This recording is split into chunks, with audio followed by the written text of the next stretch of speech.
adalah gembalaku, takkan kekurangan aku.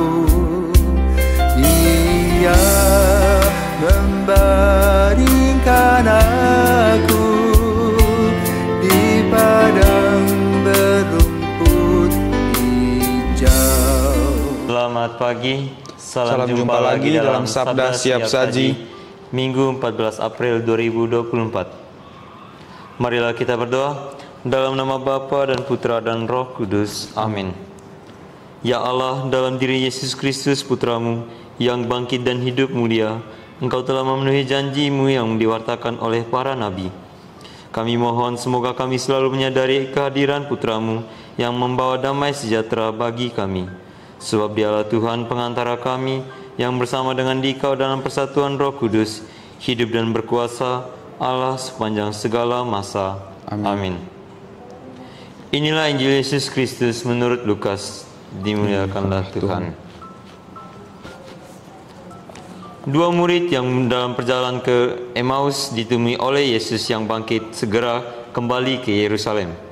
Di sana mereka menceritakan kepada saudara-saudara yang lain apa yang telah terjadi di tengah jalan dan bagaimana mereka mengenali Yesus pada waktu Ia memecah-mecahkan roti. Sementara mereka bercakap-cakap tentang hal itu, Yesus tiba-tiba berdiri di tengah-tengah mereka dan berkata, "Damai sejahtera bagi kamu." Mereka terkejut dan takut karena menyangka bahwa mereka melihat hantu. Akan tetapi Yesus berkata kepada mereka, "Mengapa kamu terkejut dan apa sebabnya timbul keraguan-raguan di dalam hatimu? Lihatlah tanganku dan kakiku, aku sendirilah ini. Rabalah aku dan lihatlah, karena hantu tidak ada daging dan tulangnya, seperti yang kamu lihat ada padaku." Sambil berkata demikian, Yesus memperlihatkan tangan dan kakinya kepada mereka. Dan ketika mereka belum juga percaya karena girang dan merasa heran, berkatalah Yesus kepada mereka, "Adakah padamu makanan di sini?" Lalu mereka memberikan kepadanya sepotong ikan goreng. Yesus mengambilnya dan memakannya di depan mata mereka. Yesus berkata kepada mereka, "Inilah perkataan yang telah kukatakan kepadamu ketika aku masih bersama-sama dengan kamu, yakni bahwa harus digenapi semua yang ada tertulis tentang aku dalam kitab Taurat Musa, kitab Nabi-Nabi, dan kitab Mazmur." Lalu Yesus membuka pikiran mereka sehingga mereka mengerti kitab suci. Kata Yesus kepada mereka, "Ada tertulis demikian, Mesias harus menderita dan bangkit dari antara orang mati pada hari yang ketiga. Dan lagi, dalam namanya berita tentang pertobatan dan pengampunan dosa harus disampaikan kepada segala bangsa, mulai dari Yerusalem. Kami adalah saksi dari semuanya ini." Demikianlah sabda Tuhan. Terpujilah Kristus. Selamat pagi saudara Loking. Pagi Rufo. Tadi kita sudah mendengar kisah dari Injil Lukas di mana Yesus menampakkan dirinya kepada murid-muridnya setelah Ia menampakkan diri kepada dua orang muridnya saat perjalanan ke Emmaus. Nah, di situ Yesus berkata kepada mereka, "Damai sejahtera bagi kamu."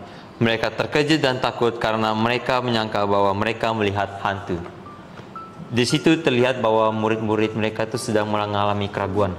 Nah, itu bagaimana sih sebenarnya? Apa keraguan itu dan bagaimana cara menghilangkannya kita sebagai seorang Katolik yang beriman kepada Tuhan Yesus? Oke, baik Saudara Adolfo. Keraguan itu adalah suatu dilema, suatu kebimbangan, kebingungan seseorang dalam diri seseorang terhadap sesuatu yang dilihat atau tidak dilihatnya. Demikianlah keraguan. Kemudian dalam Injil dikatakan bahwa Yesus datang kepada para murid.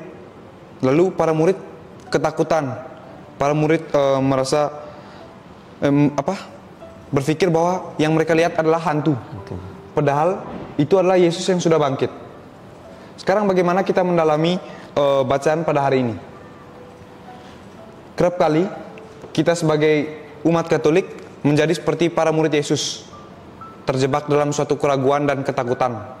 Apakah Yesus ini benar atau salah, atau tidak sama sekali ada. Hal itu kita tunjukkan lewat hal-hal sederhana misalnya.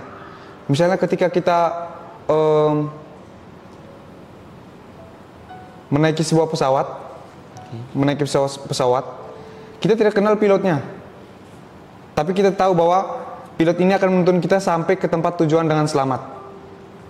Dia tidak menumbuhkan keraguan, tapi dia yakin bahwa dengan mempercayai pilot tersebut, kita bisa sampai ke tujuan dengan selamat.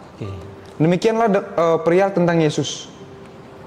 Menjadi umat Katolik, percaya bahwa tubuh dan darah Kristus itu adalah roti dan anggur, bukanlah suatu perubahan bentuk yang pasti. Artinya, ketika konsekrasi, roti dan anggur tadi tidak berubah menjadi tubuh dan darah.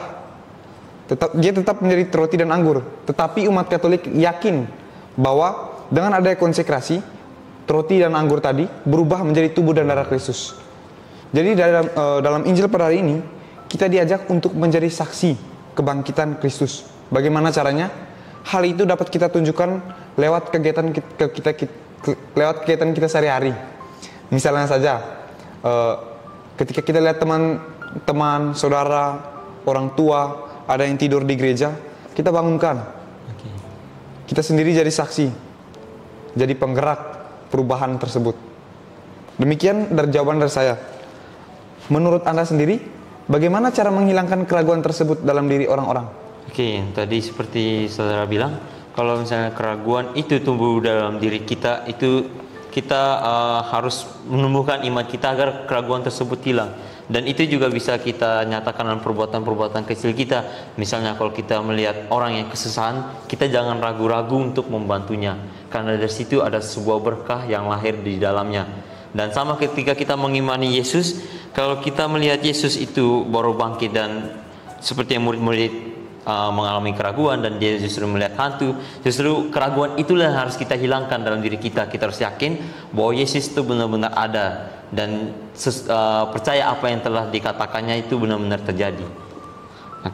Itu sekian dari renungan kita pada hari ini mengenai keraguan. Jadi pesan dari kami yaitu jangan pernah ragu, kita harus tetap percaya terus kepada Yesus, dan kita tetap harus percaya dalam perbuatan iman kita sehari-hari. Terima kasih.